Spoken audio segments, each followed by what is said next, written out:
Well, ladies and gentlemen, this is my Server 1 machine, and I've connected to it via SSH Secure Shell.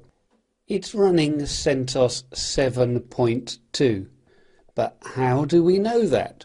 Well, of course, we can gain some information about our running operating system, and we can then go through and cat /etc/system-release. When we look at this file, it's then showing me that it's 7.2, or really the build number 1511. So when we look at the DVD that we installed from, it would have that 1511 number. Now I'm looking at the system release file because this in itself is a symbolic link to CentOS release. If you were using Red Hat 7, then the file would be /etc Red Hat release, but they also have the same symbolic link system release, so this becomes an easy way to be able to see. We can also use lsb_release and then -d for description, and we can see then that we're getting that same information coming back, but you might have to install this package if it's not already on your system. We'll be looking at our software management later. We installed LSB release in our first course looking at the installation, so the Linux Essentials course. But there's very easy ways, as we'll see with software management later, to work out which package something belongs to. If I go rpm -query file, so the rpm command is one of the package management commands. And if I go through and look at the output of which lsb_release, this is going to give me the full path through to the program, which of course we're going to need when we look at it with the query file. So we can see then from the result that the package that this came from was Red Hat-lsb-core. We don't need to be worried about the version number. If we want to look at the version of the kernel that we're running, we can use uname, is a Unix name command, that's where it comes from, and -r. So we can see that we're using the 3.10 kernel, and then we've got the minor number of 327.31. So I have actually patched this system since the install of 7.2. We could also find this out by taking a look at the /proc/ and then version file.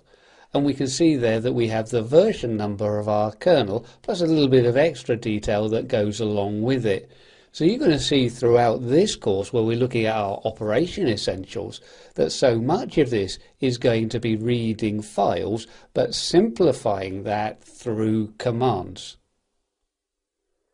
Now, if this is our kernel, we'll be looking at booting later, booting up our system and the boot process. But during the boot process, we pass then command line arguments through to our kernel. If we want to see what those arguments were, we can go through and take a look at proc and cmd line.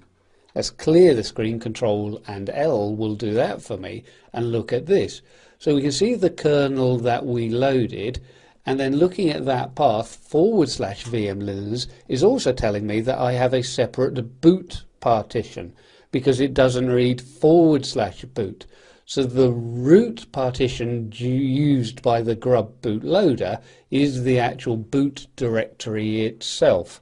So we're looking at the root of boot and finding the vmlinux kernel.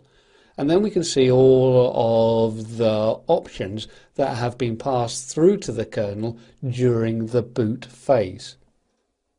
You really can surprise yourself with so much information that's available from such small files.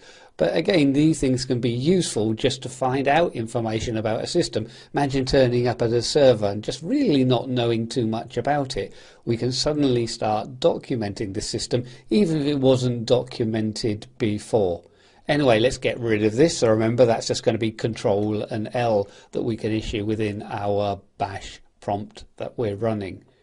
We can check using the lsblock command to see that the boot directory is in fact a separate partition. So ls block is going to list my block devices, and I can see then I've got SDA, and we can see then SDA1 is a 500 meg partition that is mounted through to boot. SDA2 has been partitioned up separately, and that's my root file system, but that's made up of LVMs, and we'll be looking at LVMs and all of our file systems and how we set this up within the storage management course. For the moment, again, let me just clear this. Control and L is going to get rid of all of that for me.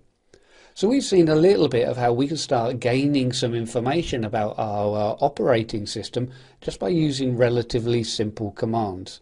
So we saw that we could work out what version of CentOS or Red Hat we're running by looking at the system release file, or LSB _release -d. Moving on from that, we could check the kernel that we're running, uname -r, or looking at the /proc/version. We could also see that by looking at the name of the kernel and the options that we had booted with by taking a look at /proc/cmd